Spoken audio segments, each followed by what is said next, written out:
மன்னார் மாவட்ட வலிந்து காணாமல் ஆக்கப்பட்டோர் சங்கத்தின் ஏற்பாட்டில் முள்ளிவாய்க்கால் கஞ்சி வழங்கும் நிகழ்வு இன்று சனிக்கிழமை காலை 10:30 மணியளவில் மன்னார் பள்ளிமுனை பெருக்க மரத்திற்கு முன்பாக இடம்பெற்றது. இதன்பொழுது மன்னார் மாவட்டத்தில் யுத்த காலத்தில் தங்கள் பிள்ளைகளை இழந்த பெற்றோர்கள், முப்படையினரால் வலிந்து காணாமல் ஆக்கப்பட்ட பிள்ளைகளின் பெற்றோர்கள், உறவினர்களால் மன்னார் பள்ளிமுனை பகுதியில் முள்ளிவாய்க்கால் கஞ்சி தயாரிக்கப்பட்டு மக்களுக்கு வழங்கப்பட்டது.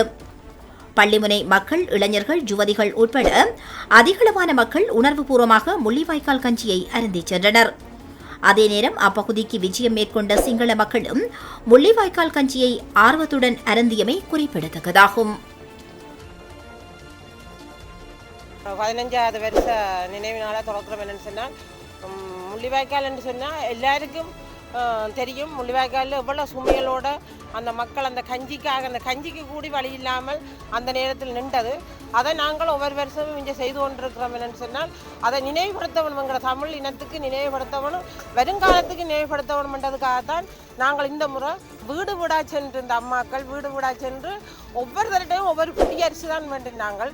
ஒவ்வொரு புடியரிசி வேண்டி, தேங்காய் வேண்டி, விறகு வேண்டி, அப்படியே நாங்கள் சேர்த்து தான் இன்றைக்கு இந்த கஞ்சியை நாங்கள் இதில் காய்ச்சி பரிமாறிக்கொண்டு நிற்கிறோம்.